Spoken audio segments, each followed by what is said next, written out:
Welcome to the STEM Equity web-based package. I am Dr. Stephanie Garcia, an Education Associate at IDRA. Welcome to Chapter 4, where we offer recommendations to overcome the barriers discussed in previous chapters. In this chapter, we offer recommendations that include elevating student voice and choice in and out of school settings, supplementing the STEM curriculum, and cultivating a STEAM identity, as well as strengthening the STEM pipeline. When making recommendations to improve STEM equity and access, I have to mention the importance of elevating student voice and choice. Students can and should be leading the conversation in terms of improving STEM learning experiences. To practice what I'm preaching, I will have one of IDRA's STEM interns lead the next part of this conversation, and she will offer her perspective and recommendations. Hi, my name is Adriana Cortez, and I'm a senior in high school.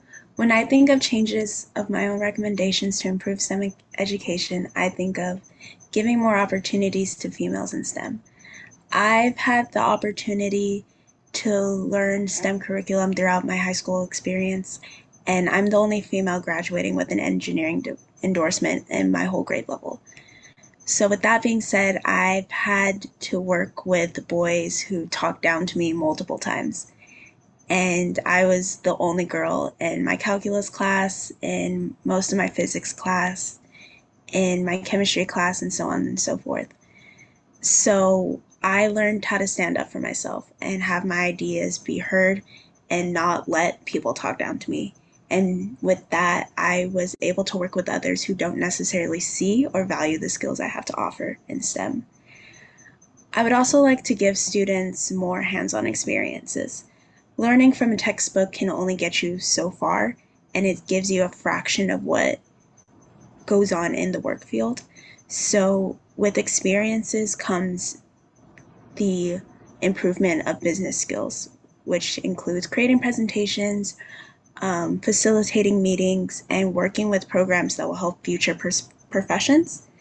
And also with more experience is a greater chance of getting a job, because a company would rather hire someone who has experience and knows what they're doing than hiring a rookie who is starting from square one. I would also want more accessible options for underprivileged students. I come from a very low income school, and I never heard about STEM until I was in 7th grade. So students might not have the opportunity to study STEM in their coursework. So by bridging the digital divide and providing resources to schools and communities that need it the most, basic tools like a laptop and hotspot can now become more accessible. And even though it seems like many students have access to this, I didn't really have access to it until I was a sophomore in high school. So and also having updated tools, my textbook, I never got one due to the fact that it was 5 years old and new information changed every day. So there can be just more resources for the underprivileged communities, which can lead to a close in the homework gap or the digital divide. And then encouraging STEM at a younger age. My brother had the opportunity of being in a STEAM club in 3rd grade, and I saw him begin to think about what he wanted to do with his future, which means a lot to me because I had no idea of what I wanted to do when I grow up. And I saw him pursue a STEM pathway, and he saw me pursue my STEM pathway. And all the experience he gained in elementary school helped him when he got to middle school.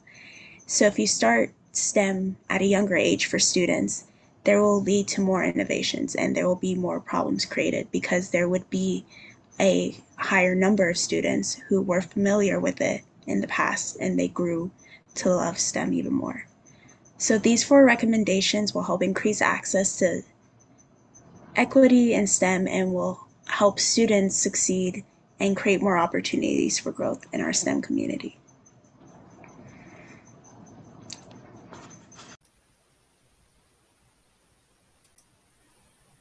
As Adriana mentioned, She witnessed out-of-date instructional resources and identified the lack of hands-on experiences in the classroom.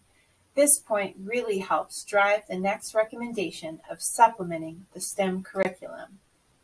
I'd like to preface this discussion with the following. Know your students and know your campus and district initiatives. Also, keep in mind the vertical alignment between the grade below yours and the one after. So many campuses adopt frameworks, instructional approaches, and strategies that all teachers are required to implement, so that's something to consider. I do suggest, however, that you really dive deep into these 3 research-based STEM approaches. I strongly recommend you consider adopting one or elements of some into your instructional practice. These recommendations include project-based learning, invention education, and design and computational thinking. These can be implemented across K-12 settings. The PPL experience captures students' interest through an authentic and challenging driving question. It should also engage an audience of experts and community members. Invention education is another inquiry-based learning framework that is very similar to project-based learning, but it's focused more on students developing a prototype and exploring entrepreneurial opportunities with the product they've created.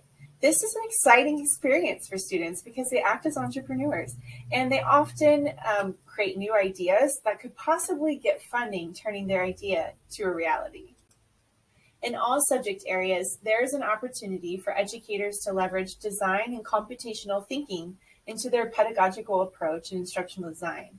Some ideas on the left include creating websites and apps for advocacy campaigns and social causes, or creating models and investigating patterns and issues in their community.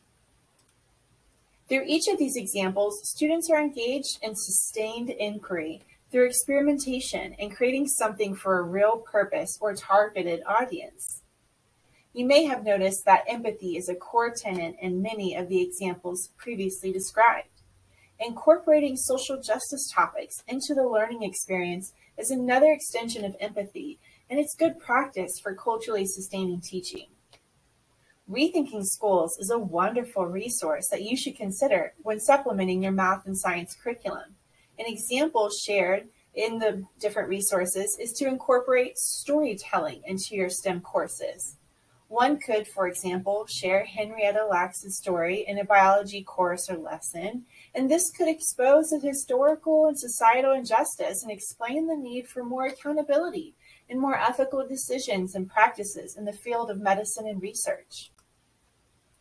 A STEM identity is important because it helps students see themselves and their future in STEM. STEM is a vast career field, but cultivating a student's STEM identity will help them find their niche in STEM. Invent.org states, adopting a STEM identity is effective because it creates a positive set of expectations that leads to engaged learning. When students have examples in their mind of individuals who have achieved professional success, their excitement naturally propels them to take responsibility for what they're learning. Instead of studying and putting in the work solely for a good grade, students take control of their learning because they are motivated by genuine interest and excitement. In efforts to cultivate and strengthen STEM identities in your students, here are 4 practices that can support you. Leverage community participation and collaboration in classroom learning experiences and out-of-school time experiences, like internships and summer camps. Spread awareness of all the career possibilities in different STEM fields. Explicitly model and teach soft skills to prepare and train them for their future careers. And engage students in STEM career events so they're connected to successful professionals that can serve as potential role models and future employers. It's important to share the stories and contributions of experts of color as to help students connect with their interests and passions. As stated previously, this helps to create meaningful opportunities for students to learn from and about these experts of color. It also helps students see themselves in the field, cultivating their STEM identities. Remember, representation is everything. Here are some prompts for STEM identity discussions. These discussion questions may help students identify their niche in STEM.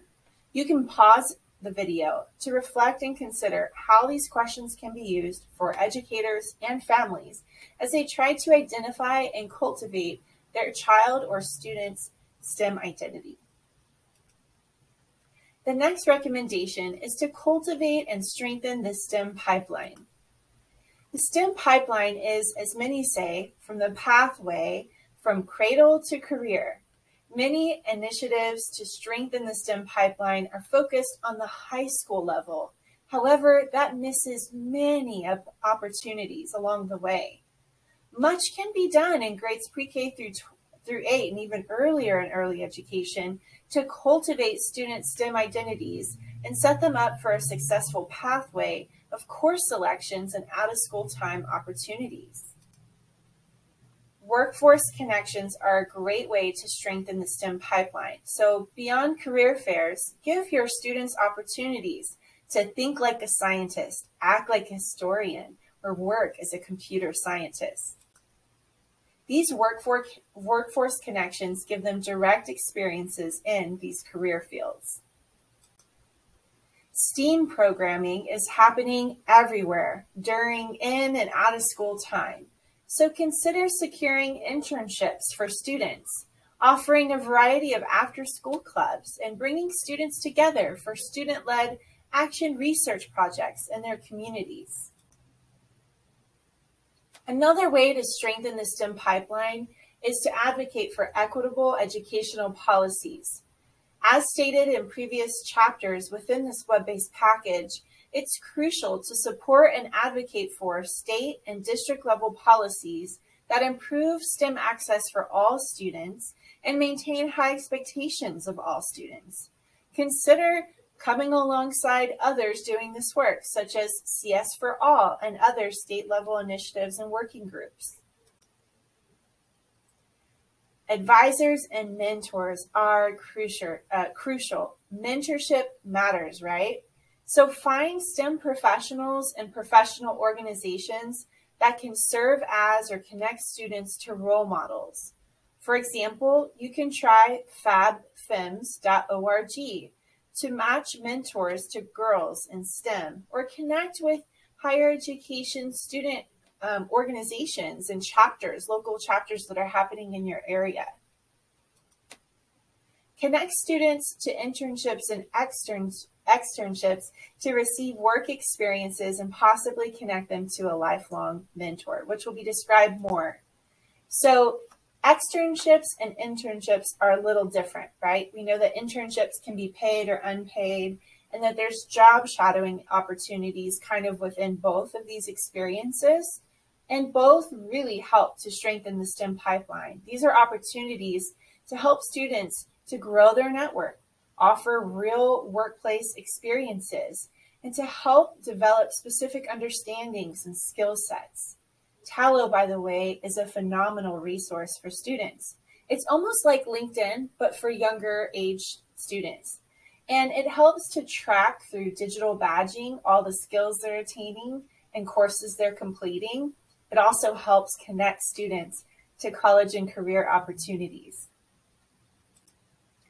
Thanks again for watching our final chapter. Feel free to connect with me if you have any questions or want to talk about any of these topics into more depth.